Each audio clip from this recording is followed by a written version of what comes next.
नमस्कार sir madam, मी वीरेंद्र भरते. प्राइमवेल solutions या फायनान्शियल प्लॅनिंग संस्थेचा मी संस्थापक आहे. मागील 21 वर्षांपासून मी फायनान्शियल प्लॅनिंगचे काम करीत आहे. माझे शिक्षण सर्टिफाईड फायनान्शियल प्लॅनर आहे व कॉम्प्युटर हार्डवेअर इंजिनियर आहे. मागील 21 वर्षांमध्ये मी 2200 पेक्षा जास्त समाधानी ग्राहक मिळवलेले आहेत. आज आपण फायनान्शियल प्लॅनिंग या विषयावर चर्चा करणार आहोत. येत्या 20 ते 25 मिनिटांमध्ये मी या व्हिडिओद्वारे तुम्हाला फायनान्शियल प्लॅनिंग कशा पद्धतीने असावे याचं बेसिक नॉलेज देण्याचा प्रयत्न करीत आहे. आता आपण प्रेझेंटेशनला सुरुवात करूया. कृपया पूर्ण अटेन्शनने हा व्हिडिओ संपूर्णपणे पहा. यामध्ये तुम्हाला काही शंका, अडचणी किंवा आम्हाला काही तुम्हाला बदल सुचवायचे असतील तर तेही तुम्ही मला कॉल करून किंवा व्हॉट्सअपद्वारे मेसेज पाठवून सांगू शकता. धन्यवाद. आपण प्रेझेंटेशनला सुरुवात करूया. आर्थिक नियोजन फायनान्शियल प्लॅनिंग म्हणजे काय? तर मागील आठवड्यामध्ये आपण सर्वांनी भारत सरकारचं बजेट जाहीर झालं. निर्मला सीतारामनबाई या ज्या आपल्या भारत सरकारच्या किंवा भारत देशाच्या अर्थमंत्री आहेत, त्यांनी बजेट सादर केले. जर पूर्ण भारत देशाला फायनान्शियल प्लॅनिंग किंवा बजेटची आवश्यकता भासत असेल तर तुमच्या माझ्यासारख्या प्रत्येक व्यक्तीला फायनान्शियल प्लॅनिंग किंवा बजेट आपल्या कुटुंबासाठी असणं फार गरजेचं आहे. यामध्ये हा प्रत्येक व्यक्तीच्या आयुष्यामधील फार महत्त्वाचा विषय आहे आणि तो आज आपण समजून घेणार आहोत. आर्थिक नियोजन. आजचा विषय फक्त पैसा कमावण्याबद्दल नाही, तर तो पैसा योग्य पद्धतीने वापरून सुरक्षित भविष्य कसं उभं करायचं याबद्दल आहे. आता आपण मूळ विषयाकडे वळूयात. बघा, पहिल्या स्लाइडमध्ये काय दाखवलं जाते की आर्थिक नियोजन मध्ये इन्कम असणे पुरेसे आहे का? मला यामध्ये काय सांगायचं की एखाद्या व्यक्तीचं इन्कम 5,000 असू शकतो, 10,000 असू शकतो, 1 लाख, 2 लाख, 5 लाख, अमर्यादित इन्कम असू शकतो कोणत्या वेगवेगळ्या व्यक्तींचा. यामध्ये काय होते बघा, इन्कम चांगला असणे म्हणजे आपलं फायनान्शियल प्लॅनिंग चांगलं आहे हे सिद्ध साध्य होत नाही. यामध्ये काय होतंय, इन्कम जरी असला तरी त्याचा आपण विनिमय कसा करतोय हे पाहणं फार गरजेचं आहे. म्हणून मी पहिल्या स्लाइडमध्येच हा प्रश्न विचारला की इन्कम असणे पुरेसे आहे का? बघा, नेक्स्ट स्लाइड मध्ये जाऊया आपण.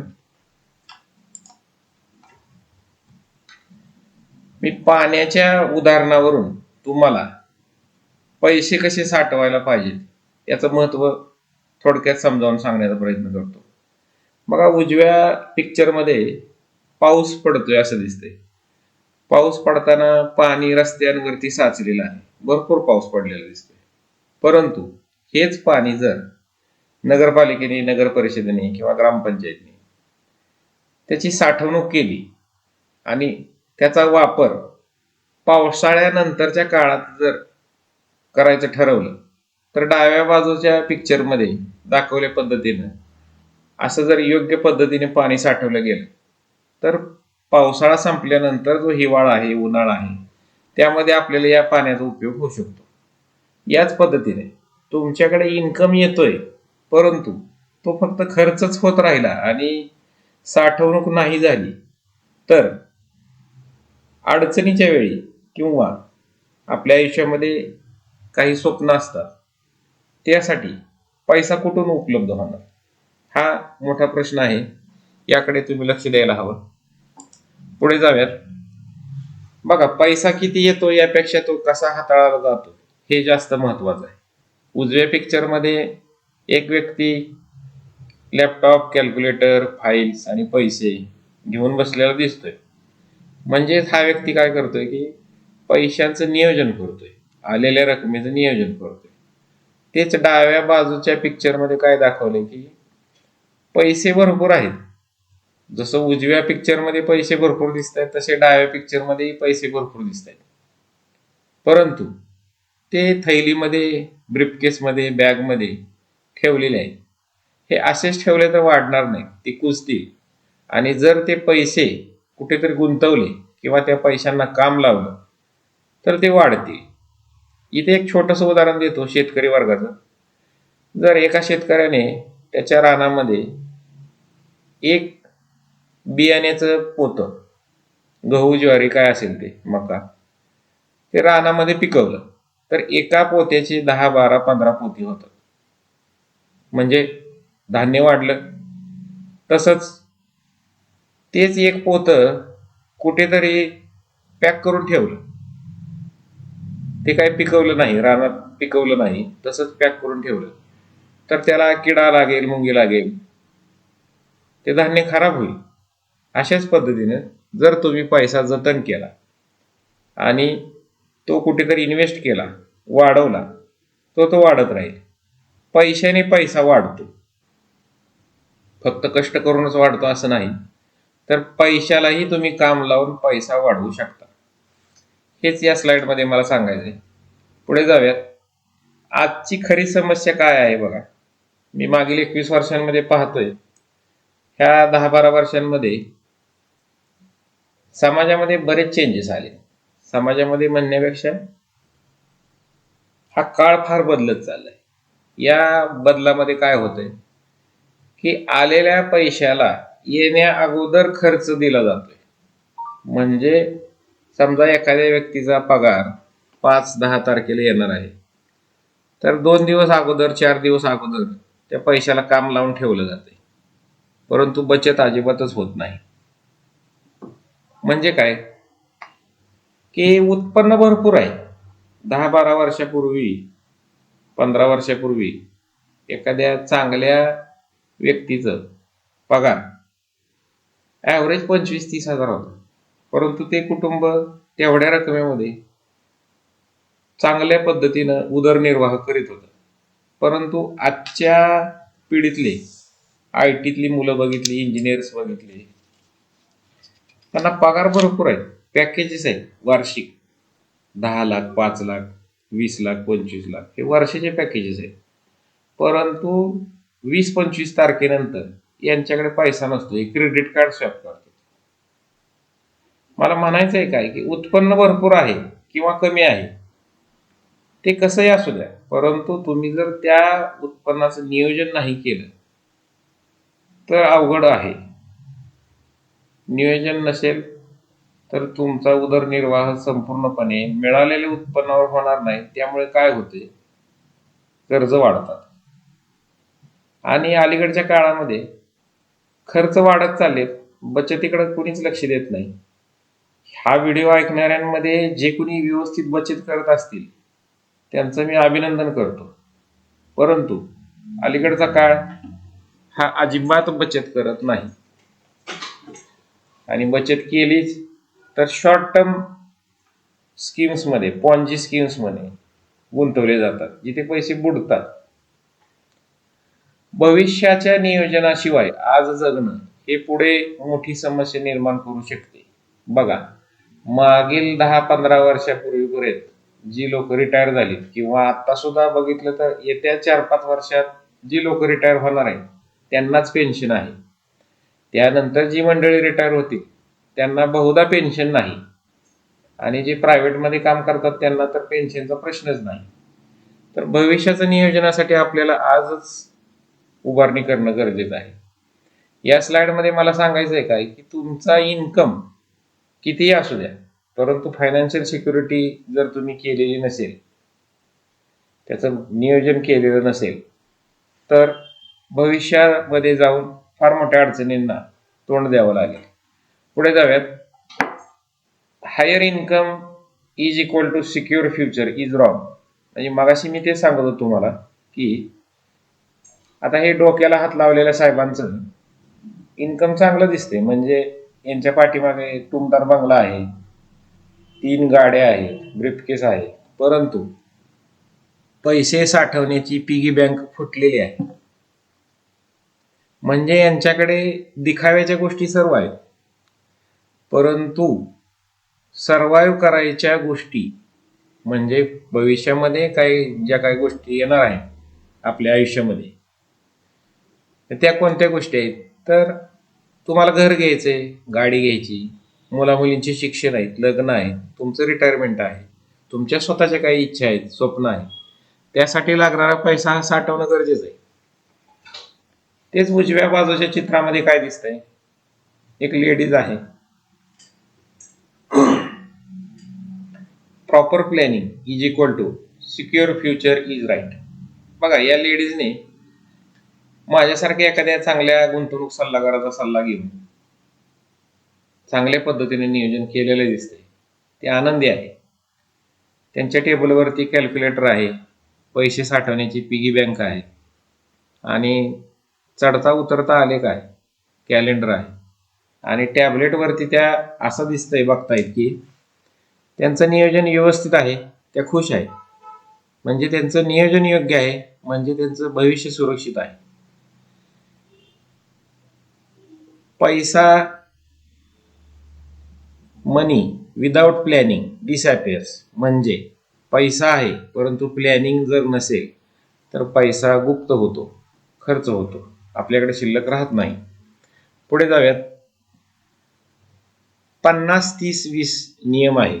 म्हणजे अर्थशास्त्रामध्ये प्रत्येक व्यक्तीचं आर्थिक नियोजन करताना हा फार बेसिक नियम आहे. मी तुम्हाला फार बेसिक गोष्टी या प्रेझेंटेशनमध्ये सांगतोय की ज्या चटकन लक्षात येते.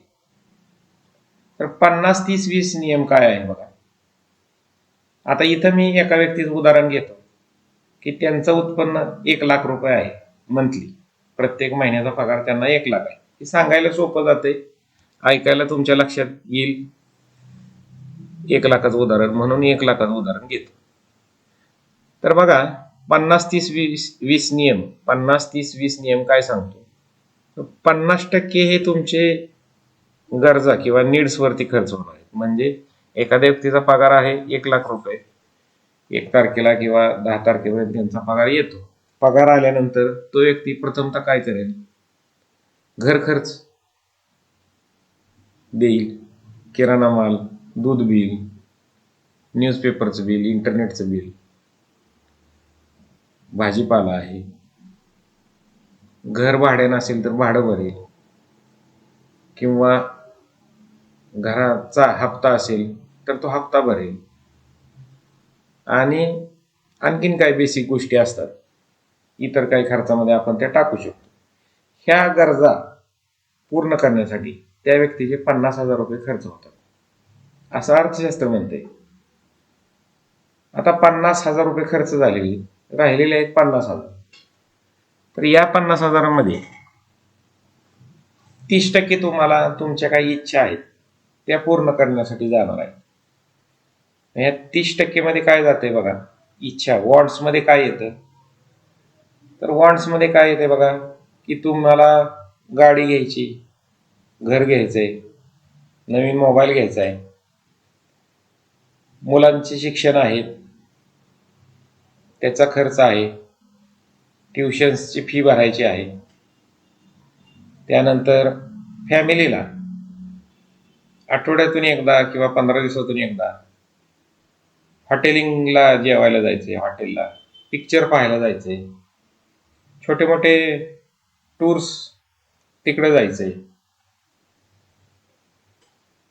यासाठी इच्छा, वॉन्ट्स यामध्ये तुमची 30% रक्कम खर्च करायला पाहिजे. आता 70,000 रुपये, 80,000 रुपये तुमचे खर्च झालेले आहेत. राहिले तुमच्याकडे 20,000, 20% रक्कम. तर या 20% रकमेमध्ये तुम्ही काय करायला पाहिजे? तर या 20% रकमेची गुंतवणूक करायला पाहिजे, बचत करायला पाहिजे.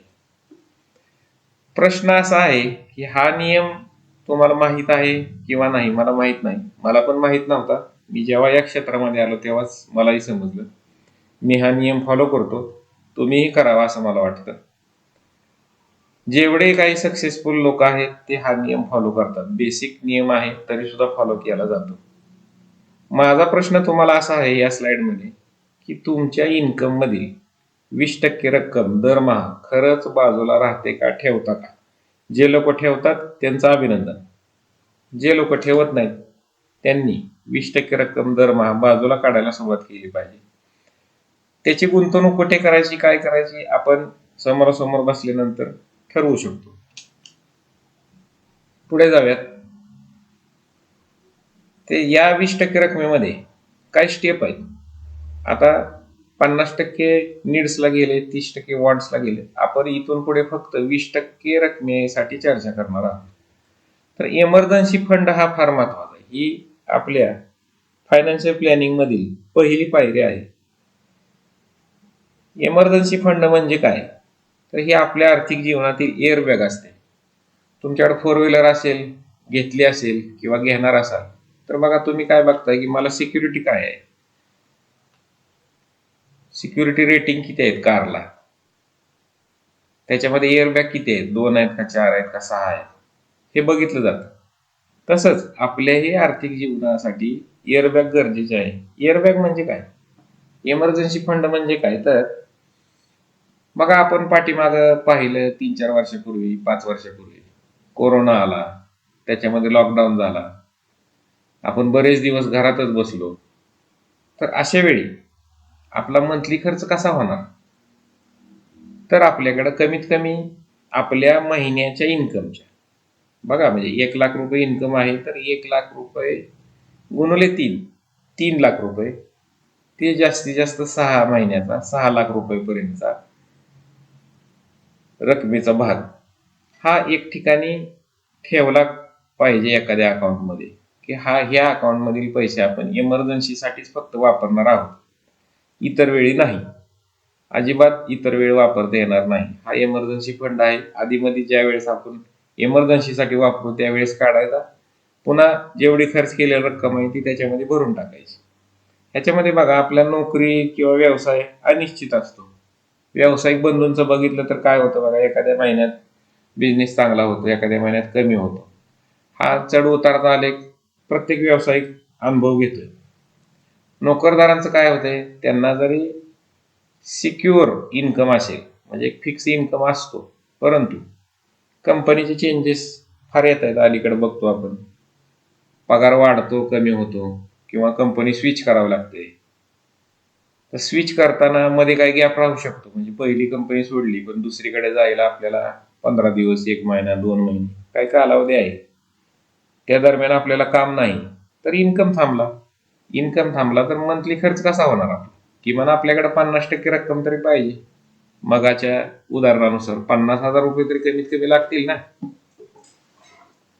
आणि तिसरी गोष्ट काय की मानसिक शांती, म्हणजे काय की बाबा पुढे मागे जाऊन कधी अडचण आली तर आपल्याला कमीत कमी 3 महिने ते 6 महिने आपलं कुटुंब त्या इमर्जन्सी फंडवरती निभावून निघेल, अशी एक मानसिक शांती आपल्याला मिळते. म्हणून पहिला टप्पा काय आहे तुमचा, की तुम्ही इमर्जन्सी फंड निर्माण करणं गरजेचं आहे. Emergency fund is equal to financial safety.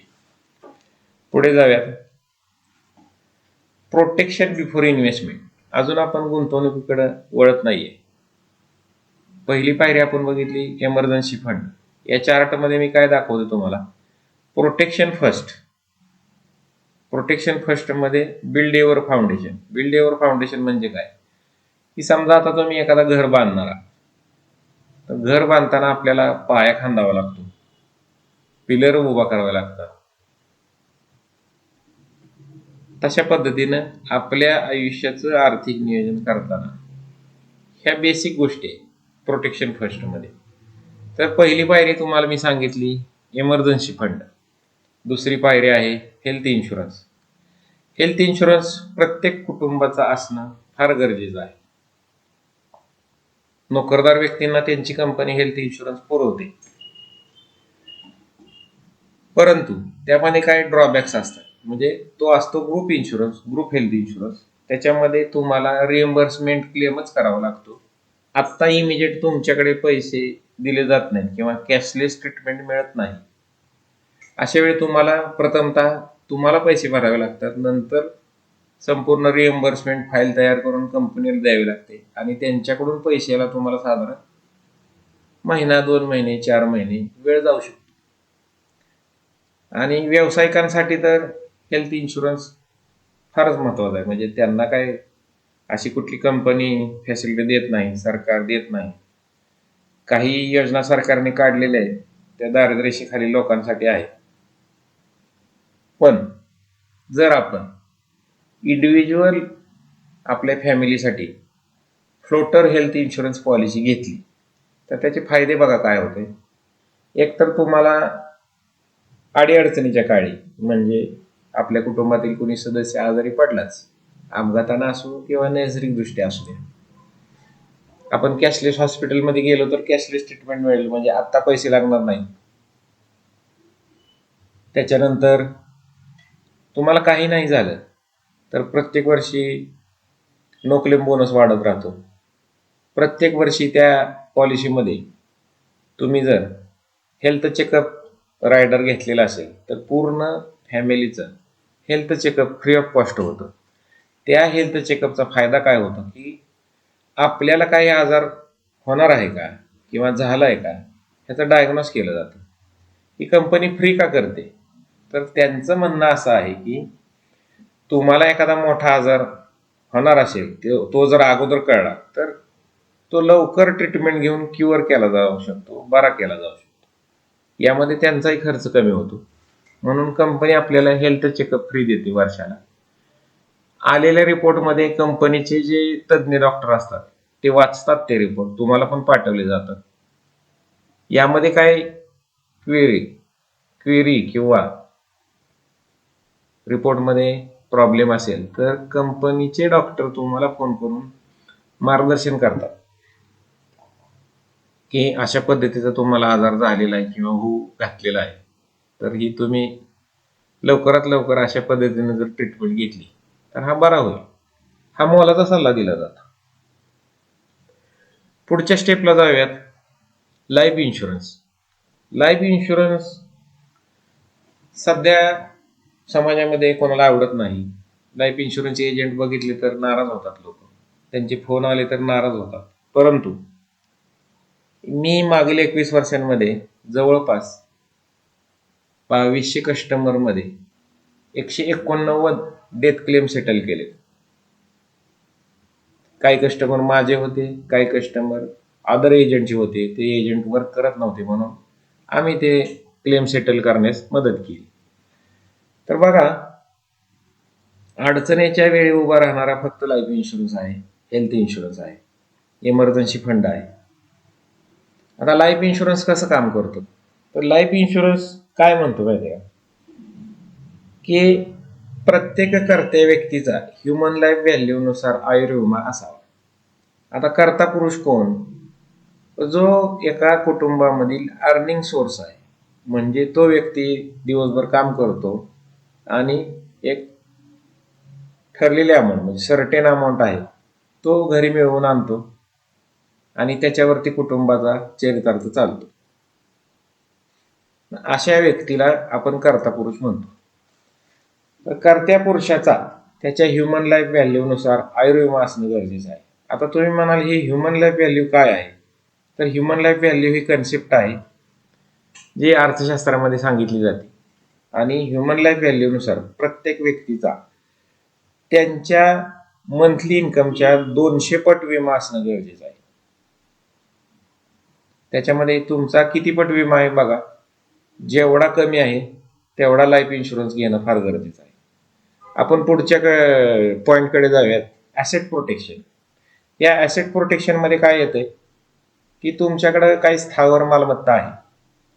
म्हणजे काय की तुमचं किमती घर आहे, घरामध्ये किमती वस्तू आहेत, दागदागिने आहेत, गाडी आहे, व्यावसायिकांसाठी दुकान आहे, गोडाऊन्स आहेत, या सगळ्यांचा पण विमा असणं गरजेचं आहे.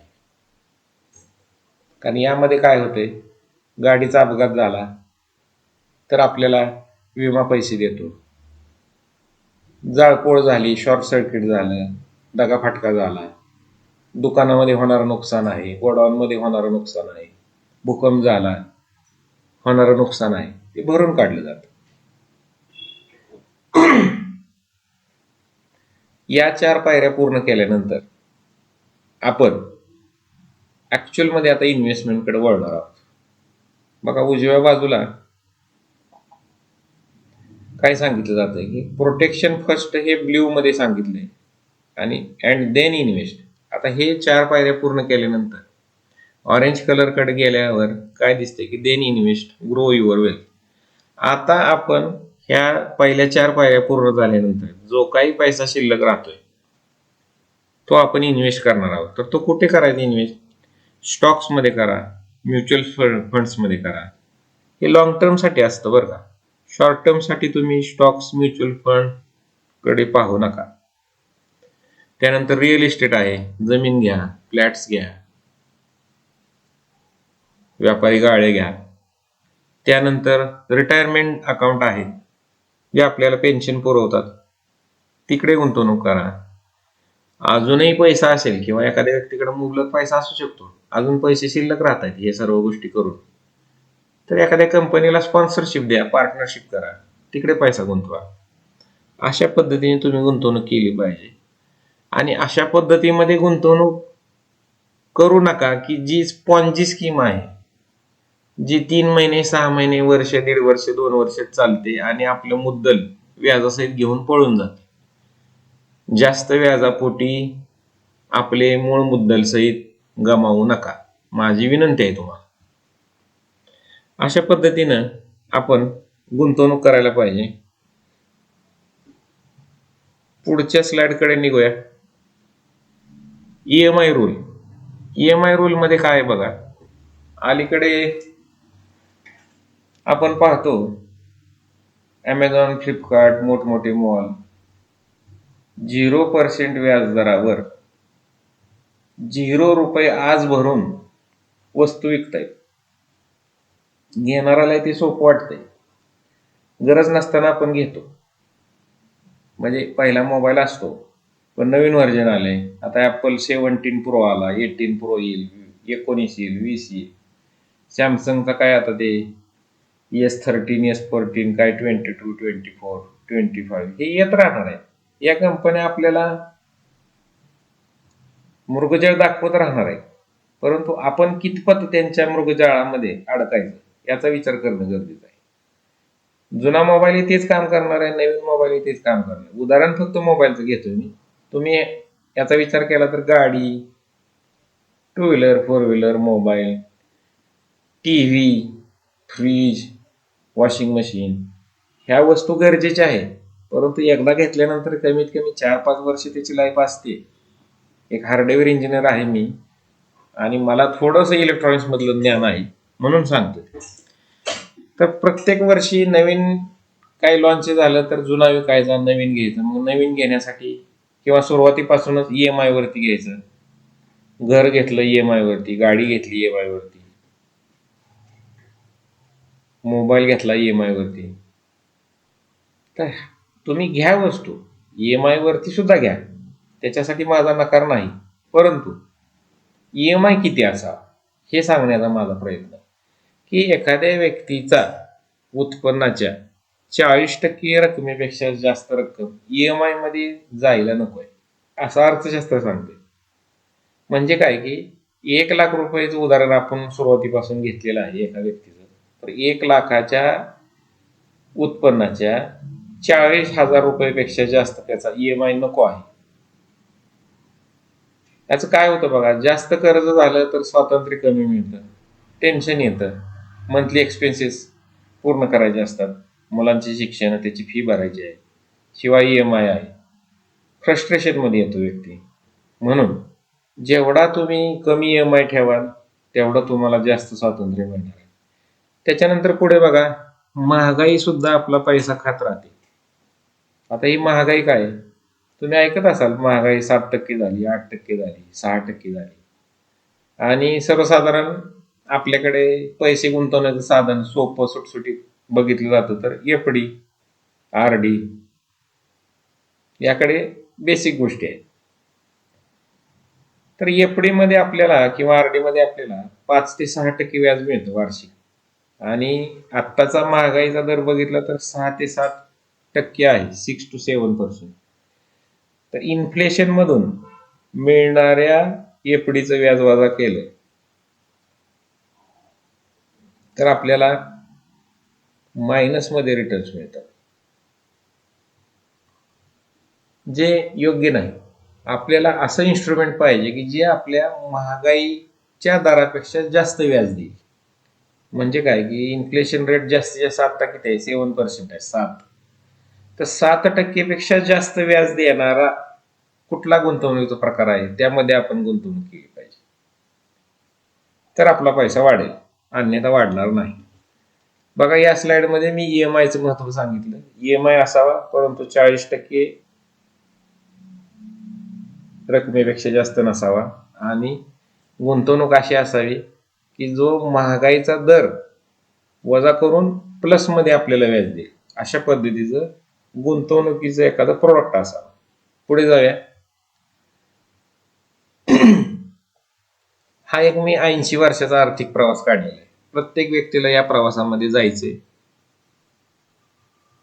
हा साचा आहे. या साच्याबद्दल 80 वर्षाच्या आर्थिक प्रवासामधून सर्वांना जायचे, जात आहेत किंवा आपण जात आहोत. बघा, एखादा व्यक्ती जन्म घेतो, भले तो मुलगा असेल मुलगी असेल, त्यांचं 0 ते 25 वय, म्हणजे 0 वय ते 25 वयापर्यंत जन्म झाला, बालपण झालं आणि शिक्षण झालं, इथपर्यंत तो वडीलधाऱ्या माणसांवर अवलंबून असतो किंवा असते. दुसऱ्या टप्प्यामध्ये जेव्हा तो प्रवेश करतो 25 ते 60, तर 25 ते 60 या दरम्यान तो व्यक्ती काय करतो की एज्युकेशन झालेलं आहे, नोकरी करतो, व्यवसाय करतो, त्यामधून काही पैसे मिळवतो, शेती सुद्धा करतो, त्यामधून काही पैसे मिळवतो.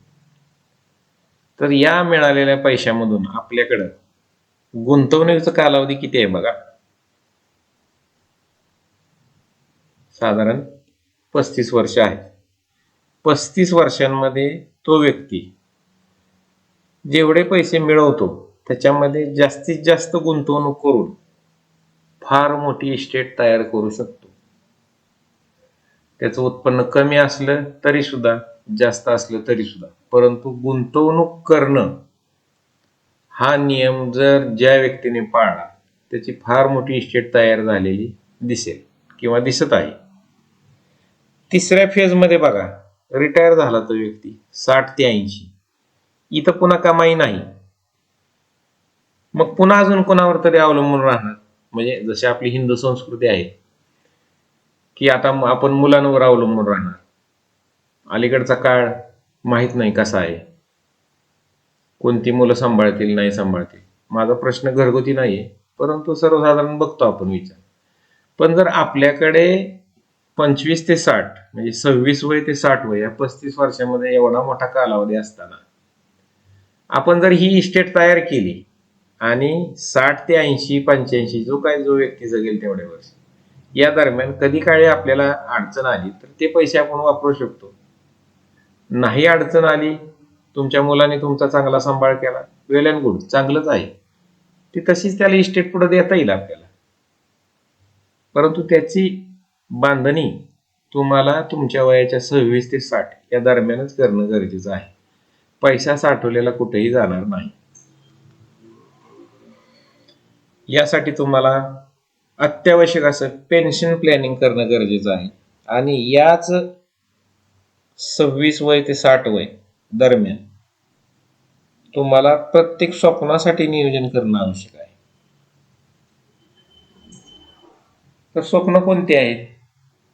तर बघा, आता 25 वय झाले पूर्ण, 26व्या वर्षात गेला, नोकरी लागली, व्यवसाय करतोय, लग्न होईल, निसर्गाच्या नियमानुसार मुलं होतील, मुलं शाळेत जाऊ लागतील. आता इंग्लिश मिडियमचं पेव फुटलेलं आहे. बहुतांशी आपण जे हे व्हिडिओ ऐकतोय त्यामध्ये 60-70% मंडळी जिल्हा परिषद शाळेमध्ये शिकलेले असतील. मी सुद्धा जिल्हा परिषद शाळेमध्ये शिकलेलो आहे. तेव्हा आपल्याला काय खर्च नव्हते. फार झालं तर आपल्याला 2-3 रुपयाची शिस पेन्सिल, 1-2 रुपयाचं फुटरबर, पट्टी असा खर्च असायचा. परंतु आता मी माझ्या मुलीची सुद्धा बघतोय, वार्षिक फी 40,000-45,000 आहे प्रायमरीची. आता ती 4थीत आहे, तर 4थीपर्यंत मी ॲव्हरेज विचार केला तर साधारण त्यांचा पूर्ण वर्षाचा खर्च 70-80 हजार होतोय. फी भरून सुद्धा इतर काय खर्च असतातच. तसं हा खर्च वाढतच राहणार आहे. प्रत्येक वर्षी एज्युकेशन कॉस्ट 30 ते 35% वाढते. तर जी आत्ता मुलं किंवा नवीन दाम्पत्य हा व्हिडिओ पाहतायत, त्यांना होणाऱ्या मुलांसाठी होणाऱ्या शाळेचा खर्च किमान वार्षिक 1 लाख असेल. त्याची तरतूद काय ते सुद्धा करणं गरजेचं आहे. त्यानंतर प्रोफेशनल एज्युकेशनचा विचार केला तर डॉक्टर, इंजिनियर यासाठी बेमाप पैसा लागतो आज. तर याचे नियोजन करणं गरजेचं आहे. म्हणजे तुम्हाला आत्ताच्या काळामध्ये मुला मुलींसाठी शिक्षणासाठी पैसे ठेवणे फार महत्वाचे आहे. इथून पुढचा काळ फार अवघड आहे. मुलांना शिक्षण देण्याशिवाय आपल्याकडे पर्याय नाही. म्हणून शिक्षणाची तरतूद करणं गरजेचं आहे. तसेच मुलगी असेल तर मुलीच्या लग्नाची तरतूद करणं गरजेचं आहे. त्यानंतर तुम्हाला तुमच्या वैयक्तिक काही गोष्टी आहेत, त्यामध्ये काय, घर असावं, चांगलं घर असावं प्रत्येकाचं, गाडी असावी, चांगली असावी पण फार महाग नसावी. म्हणजे बेसिक गरजा पूर्ण करणारी गाडी असावी. जास्त पैसा त्यावर खर्च करायला नको, कारण ते डिप्रिशिएबल ॲसेट आहे. डिप्रिशिएबल ॲसेट म्हणजे काय बघा, सर्वसाधारण आत्ताच्या घडीला 2026 मध्ये जर गाडी घ्यायची म्हटलं चांगली, 10 लाख रुपयापर्यंत गाडी चांगली येते, जी बऱ्यापैकी फीचर्सनुसार येते. पण काही मंडळी म्हणजे जास्तीत जास्त मंडळी दिखाव्यासाठी 15 लाख, 20 लाख, 25 लाख, 40 लाखाच्या गाड्या घेत आहेत. दिखाव्यासाठी काहीही करू नका, कारण EMI दिखावा भरून काढत नाही. EMI आपल्यालाच भरायचा असतो. आणि आज तुम्ही 10 लाखाची गाडी घेतली, बेसिक गरजा ती पूर्ण करते. 40 लाखाची गाडी घेतली, ती सुद्धा बेसिक गरजा पूर्ण करणार आहे. म्हणजे एका ठिकाणावरून दुसऱ्या ठिकाणी जायचंय तर दोन्ही गाड्या तुम्हाला पोहोच करणार आहेत. फारसं काय मोठं त्याच्यामधून होणार नाही. पण हे डिप्रिशिएबल ॲसेट आहे म्हणजे काय, की बघा, आज गाडी शोरूम मधून बाहेर काढली 10 लाखाची, त्याची 2 दिवसांनी व्हॅल्युएशन केलं तर 8 लाख होईल. पुढच्या वर्षी व्हॅल्युएशन केलं तर 7 लाख होईल. 2 वर्षांनी बघितलं तर 5 लाख होते. म्हणून मी याला डिप्रिशिएबल ॲसेट म्हणतोय, ॲप्रिशिएबल नाहीये. ॲप्रिशिएबल ॲसेट काय आहे, की 10 लाख गुंतवले, त्याचे 11 लाख झाले, 12 लाख झाले, याला ॲप्रिशिएबल ॲसेट म्हणतात. म्हणून किमान गरजेची वस्तू घ्या, जास्त मोठ्या हव्यासाकडे जाऊ नका. राहिलेले पैसे इन्व्हेस्ट करा किंवा रोखीनं घ्या गाड्या, रोखीनं घ्या घर. EMI जास्त लावून घेऊ नका.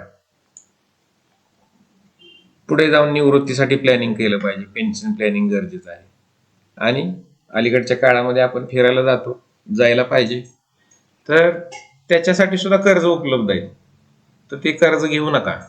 तुम्हाला समजा अमुक अमुक ठिकाणी फिरायला जायचंय, त्याचं बजेटिंग करा, किती पैसे लागणार आहेत आपल्याला तिकडे टूरला. ते पैसे वर्ष 2 वर्ष साठवा, शिल्लक असतील तर हमखास जा, पण EMI घेऊ नका आणि मग पर्यटन करा. तर असा हा 80 वर्षाचा आर्थिक प्रवास आहे. यामध्ये तुम्ही बारकाईने लक्ष देणं गरजेचं आहे आणि हा बारकावा तुम्हाला सक्सेसफुल करेल. पुढे जाऊयात. A goal without a plan is just a wish म्हणजे काय बघा. ही स्लाइड काय सांगते, तुमचं एक स्वप्न आहे, बरोबर आहे, परंतु तो प्लॅनिंग न केल्यामुळे ते पूर्ण नाही झालं तर ते फक्त इच्छा राहील. पुढे मी रस्ता दाखवलेला आहे. उदाहरण सांगतो, आपल्याला एका गावाला जायचंय, गावाचं नाव माहित नाही, आणि आपण स्टँडवरती गेलो, बस स्टँडवरती गेलो किंवा रेल्वे स्टेशनला गेलो. आपल्याला जायचंय कुठे हेच नक्की नसल्यामुळे कोणत्या एसटी मध्ये, कोणत्या ट्रेन मध्ये बसणार आहोत, त्याला तिकीट किती लागेल, याची सुद्धा कल्पना नाही. अगोदर गोल फिक्स करा, त्या गोल साठी म्हणजे त्या स्वप्नासाठी किती पैसा लागणार आहे त्याचं प्लॅनिंग बघा आणि त्याच्यावर गुंतवणूक करा, म्हणजे ती गोल पूर्ण होईल, इच्छा पूर्ण होईल. पुढे जाऊया. हे बेसिक गोष्टी आहेत फायनान्शियल प्लॅनिंगच्या. पुन्हा एकदा रिव्ह्यू घेतोय. फायनान्शियल प्लॅनिंगचे 7 स्तंभ आहेत. सुरुवातीला कॅश फ्लो, पगार आला, व्यावसायिकांचं उत्पन्न आलं. व्यावसायिकांसाठी मला एक गोष्ट सांगायची, मगाशी राहून गेली. तर व्यावसायिकांनी काय केलं पाहिजे माहिती आहे का, की त्या व्यवसायामध्ये त्यांच्या लक्षात येतं की आपल्याला मंथली इन्कम किती होतंय. तर तुम्ही सॅलरी घ्यायला सुरुवात करा. प्रत्येक महिन्याचा आराखडा बघून ॲव्हरेज तुम्ही बघा, मागील 5-6 महिन्यामध्ये तुम्हाला किती इन्कम होतोय सरासरी. त्याच्यावरती तुमचे खर्च वजा करा. गाळा भाडा आहे किंवा गाळ्याचा हप्ता आहे, कर्मचाऱ्यांचा पगार आहे, लाईट बिल आहे, फोन बिल आहे, इंटरनेटचे चार्जेस आहेत, इतर काय चार्जेस आहेत, चहा पाणी आहे, नाश्ता आहे, हे सगळे वजा जाऊन किती रक्कम शिल्लक राहते. त्याच्यामध्ये एक ठराविक रक्कम आपण सॅलरी म्हणून घ्या आणि त्या सॅलरीचा या कॅश फ्लो मध्ये एंट्री घ्या. आजपर्यंत तरी असं मी बघितलंय की करंट अकाउंट असतं आणि करंट अकाउंट मधून येतील तेवढे पैसे करंट अकाउंटला येतात आणि आपण त्यातून काढत राहतो. रोजमेळ साधला जात नाही याच्यामध्ये. तर हा माझा मुद्दा खरोखरी लक्षात घ्या. त्यानंतर बघा, बेसिक आपल्या स्लाइडकडे येऊया. फायनान्शियल प्लॅनिंगचे 7 स्तंभ. पहिला आहे कॅश फ्लो, इन्कम आला, त्याच्यामध्ये सुरुवातीला इमर्जन्सी फंड तयार केला. तिसरा पॉइंट आहे life insurance, adequate life insurance घेतला ह्युमन लाईफ व्हॅल्यू नुसार. चौथा हेल्थ इन्शुरन्स. हेल्थ इन्शुरन्स किती घ्यावा, तर सर्वसाधारण आजच्या महागाईच्या काळामध्ये बायपास सारख्या आजाराला 4.5 ते 5 लाख रुपये लागतात एका व्यक्तीला. तर कमीत कमी सर्वसाधारण व्यक्तीचा फॅमिलीचा फ्लोटर इन्शुरन्स 25 लाख रुपयाचा असावा. तुम्ही कितीचाही घ्या, 5 लाखापासून पॉलिसी मिळतात, 5 लाख, 10 लाख, 15 लाख. परंतु पुणे, मुंबई सारख्या ठिकाणी जर ऍडमिट करावं लागलं तर एवढे खर्च होतात, असा माझा अनुभव आहे. माझ्याकडे साधारण महिन्यातून 6-7 क्लेम होतात हेल्थ इन्शुरन्स. हे आलेले खर्च आहेत, तो अनुभव आहे म्हणून सांगतो मी तुम्हाला. पुढे जाऊयात. गोल प्लॅनिंग. ह्या बेसिक गोष्टी पूर्ण झाल्या म्हणजे पैसे आले कॅश फ्लो मध्ये, इमर्जन्सी फंड तयार झाला, लाईफ इन्शुरन्स झाला, हेल्थ इन्शुरन्स झाला, ऍसेट इन्शुरन्स झाला, तर गोल प्लॅनिंग. गोल प्लॅनिंग मध्ये मगाशी सांगितल्या पद्धतीने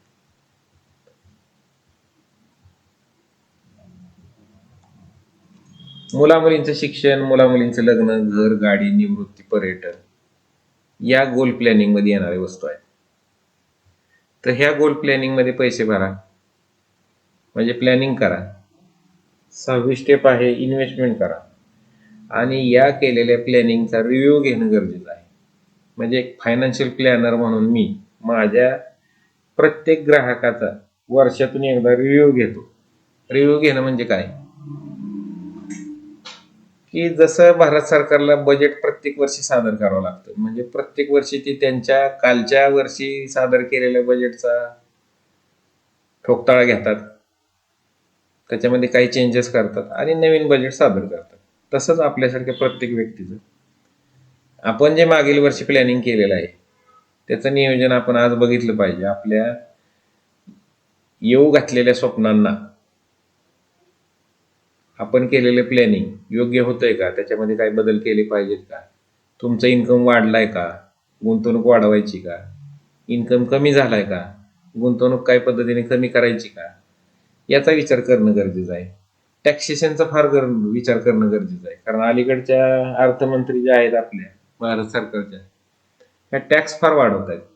तर तो कसा वाचवता येईल आपल्याला, कमीत कमी टॅक्स कसा जाईल याचा विचार होणं गरजेचं आहे, म्हणून रिव्ह्यू घेणं गरजेचं आहे. पुढे जाऊयात. सर्वसाधारण लोक कुठे चुकतात बघा, की आपण काय करतोय, टॅक्स बचतीसाठी गुंतवणूक करतो. सीएनचा फोन आलाय किंवा टॅक्स कन्सल्टंटचा फोन आलाय की साहेब तुम्हाला एवढा एवढा टॅक्स बसतोय आणि ते वाचवण्यासाठी आपल्याला अशा अशा पद्धतीने गुंतवणूक करायची. तर त्यांनी सांगितलं जाते टॅक्ससाठी गुंतवणूक करावी लागते म्हणून आपण करतो, परंतु त्या केलेल्या गुंतवणुकीचा आपल्याला पुढे जाऊन काही फायदा होणार आहे का, आपल्याला गरजेच्या वेळी तो पैसा उपलब्ध होणार आहे का, याचा विचार करणं गरजेचं आहे. त्यानंतर गुंतवणूक सल्लागाराच्या टचमध्ये न राहणं, वर्षातून एकदा केलेल्या फायनान्शियल प्लॅनचा रिव्ह्यू न घेणं. तसेच काही जणांना सवय असते प्रत्येक वर्षी नवीन ॲडवायझर, प्रत्येक वर्षी नवीन माणूस. माझ्याकडे 600 कस्टमर असे आहेत की ज्यांच्या ॲव्हरेज 3 ते 5 ॲडवायझर्सकडे गुंतवणूक आहे आणि ते कोणीही त्यांना सर्व्हिस देत नाही, कारण ते अचानक या बिझनेसमध्ये आलेले असतात. मी फार शहाणा आहे असं नाही, परंतु माझ्यासारखे जे काही प्रोफेशनल ॲडवायझर आहेत त्यांच्याकडे ते ज्या लोकांना सर्व्हिस देतात त्यातले 40% लोक असेच असतात की ज्यांचे ॲडवायझर सध्या काम करीत नाही, त्यांनी बंद केलंय काम, म्हणून आम्ही त्यांना सर्व्हिस देतो. आम्हाला सर्व्हिस द्यायला काहीही अडचण नाही, आम्ही सर्व्हिस द्यायलाच बसलेलो मंडळी. परंतु या गोष्टी प्रायव्हेट अँड कॉन्फिडेन्शियल असतात. आपला पैसा आपण कोणामार्फत कुठे गुंतवतोय याची चर्चा कुठेही होता कामा नये. फार ह्या गोष्टी प्रायव्हेट अँड कॉन्फिडेन्शियल ठेवायला हव्यात, पुढे जाऊन याचा फार त्रास होतो. आणि mistake cost more than markets, म्हणजे एखादी चूक तुम्हाला फार महागात पडू शकते. आणि मी आतापर्यंत फक्त तुम्हाला प्लॅनिंगच सांगितले, ही एक प्रोसेस आहे, नॉट अ प्रॉडक्ट. हे एखादी विक्रीची वस्तू नाही. फायनान्शियल प्लॅनिंग ही प्रोसेस आहे. पुढे जाऊयात. Planning is process not a product. Product काय असतं बघा, एखाद्या बॉक्समध्ये रॅप करून दिलं जातं, ॲमेझॉन, फ्लिपकार्ट किंवा एखाद्या दुकानातून आपण वस्तू घेतो, पॅक करून दिलं जातं किंवा आपण आपल्या बॅगमध्ये आणतो पॅक करून, ते प्रोडक्ट झालं, ते युटिलाइज करता येतं. माझा जो विषय आहे फायनान्शियल प्लॅनिंग, ही एक प्रोसेस आहे. यामध्ये काय बघा, सुरुवातीपासून मी सांगतोय, तुमचं गोल निर्धारित व्हायला पाहिजे. त्याच्यासाठी बेसिक डाटा गोळा करावा लागतो आम्हाला. त्या डेटावरून आम्ही काय करतो, तुमचा फायनान्शियल प्लॅन तयार करतो, तुमच्याशी त्याची पुन्हा चर्चा करतो, त्याच्यामध्ये आणखीन काय चेंजेस करायचे तर ते बघतो, आणि मग आपला फायनल फायनान्शियल प्लॅन तयार होतो. आणि फायनल फायनान्शियल प्लॅन तयार झाल्यानंतर आपण पुढची स्टेप काय करतो की इम्प्लिमेंट द प्लॅन. इम्प्लिमेंट म्हणजे त्याच्यावर आपण काम करतो, त्याच्यावर आपण प्लॅनमध्ये जसे दिले तशा पद्धतीने गुंतवणूक करायला सुरुवात करतो. आणि शेवटची स्टेप काय की मॉनिटर अँड रिव्ह्यू. जसं एखादा डॉक्टर एखादा पेशंट ऍडमिट केल्यानंतर बीपीचं मशीन लावलेलं असतं बघा, त्याने बीपी मॉनिटर करतात, ते टूक टूक टूक वाजत राहतं, आकडे बदलत राहतात. ते काय करतात तर बीपी मॉनिटर करतात, म्हणजे त्या व्यक्तीचा सारखा बीपी चेक करत बसण्यापेक्षा ते मशीन लावून ठेवतात, ते मॉनिटर करतात. डॉक्टर किंवा नर्सेस त्याच्याकडे लक्ष देतात. तसं आम्हाला, तुम्ही आमचे ग्राहक म्हणून आम्हाला त्या गोष्टी मॉनिटर कराव्या लागतात की तुमची गुंतवणूक होते का मी सांगितल्या पद्धतीने, किंवा एखाद्या फायनान्शियल प्लॅनरनं सांगितल्या पद्धतीने ती गुंतवणूक अंमलात आणली जाते का, वर्षातून एकदा त्याचा रिव्ह्यू घेणं गरजेचं आहे. तर ही एक प्रोसेस आहे. अशा पद्धतीने आपण फायनान्शियल प्लॅनिंग करायला पाहिजे. मी किंवा माझी कंपनी कशा पद्धतीने काम करते, प्राईम वेल्थ सोल्युशन्स ही माझी कंपनी आहे, मी त्याचा संस्थापक आहे. आणि प्राईम वेल्थ सोल्युशन्स कशा पद्धतीने काम करते, आमचा बेसिक असा आहे की सध्या मी प्रत्येक ग्राहकाला, संभाव्य ग्राहकांना फायनान्शियल एज्युकेशननी अवेअरनेस देतो की तुम्हाला फायनान्शियल प्लॅनिंग कसं असावं याविषयी शिक्षण देतो. त्यानंतर तुम्हाला इंटरेस्ट निर्माण झाला, तुम्ही येस असं म्हणाला, तर मी तुमचं प्रॉपर फायनान्शियल प्लॅनिंग करून देतो. त्यासाठी आपल्याला 2-3 वेळा भेटावं लागतं, कमीत कमी प्रत्येक मीटिंग 30-40 मिनिटाची असू शकते. आपण ऑनलाईन ऑफलाईन भेटू शकतो. अलीकडे टेक्नॉलॉजी सुधारलेली आहे. झूम वरती आपण मीटिंग घेऊ शकतो. प्रत्येकाकडे अँड्रॉइड मोबाईल आहे. गुगल मीट वरती आपण भेटू शकतो. आणि तुम्ही सांगितलेल्या माहितीच्या आधारे मी जो फायनान्शियल प्लॅनिंग करून तुम्हाला देईन त्याचं नियोजन आणि सुरुवात करतो आणि प्रत्येक वर्षी त्याचा रिव्ह्यू घेतो आणि केलेल्या फायनान्शियल प्लॅनसाठी तुम्हाला कधी शंका आली किंवा सर्व्हिसची गरज पडली तर 365 दिवस आमची कंपनी तुमच्यासाठी काम करते. तर आत्ता सध्या आम्ही संभाव्य ग्राहकांना फ्री फायनान्शियल चेकअप ऑफर करतोय. यामध्ये काय होणार आहे तर माझी आणि तुमची समोरासमोर भेट ऑनलाईन ऑफलाईन दोन्ही माध्यमातून होऊ शकते. 30 मिनिटांची चर्चा असेल. यामध्ये फक्त आणि फक्त मार्गदर्शनच होईल. मी डायरेक्ट प्रोडक्ट तुम्हाला विकणार नाही. ज्यावेळी आपला फायनान्शियल प्लॅन अंमलात आणणार आहे त्यावेळी आपण प्रोडक्टचा विषय घेऊ शकतो, आत्ता नाही. तर we don't sell products, we build financial clarity. तर मंडळी, तुम्ही हे प्रेझेंटेशन जे काही मी दिलेलं आहे हे तुम्ही शांतपणे पाहिलं, ऐकलं, त्याबद्दल मी तुमचा आभारी आहे, ऋणी आहे. तुम्हाला फ्री फायनान्शियल चेकअप करून घेण्यासाठी एकतर तुम्ही मला 9890130023 या माझ्या मोबाईलवरती कॉल करून अपॉइंटमेंट बुक करू शकता किंवा मला व्हॉट्सॲपला चेक अशा पद्धतीचा मेसेज टाईप करून पाठवला तर आमचे प्रतिनिधी तुम्हाला कॉल करून तुमची अपॉइंटमेंट बुक करण्यासाठी मदत करतील. प्रत्येक व्यक्तीने फायनान्शियल चेकअप करून घेणे आवश्यक आहे. मी प्रत्येक व्यक्तीला तुम्हाला आवाहन करतो की तुम्ही तुमचं फ्री फायनान्शियल चेकअप शक्य होईल तेवढ्या लवकर करून घ्यावं. प्राइमवेल सोल्युशन्स मार्फत मी वीरेंद्र भरते तुमच्या सगळ्यांची पुन्हा एकदा आभार मानतो आणि माझं प्रेझेंटेशन इथे थांबवतो. धन्यवाद.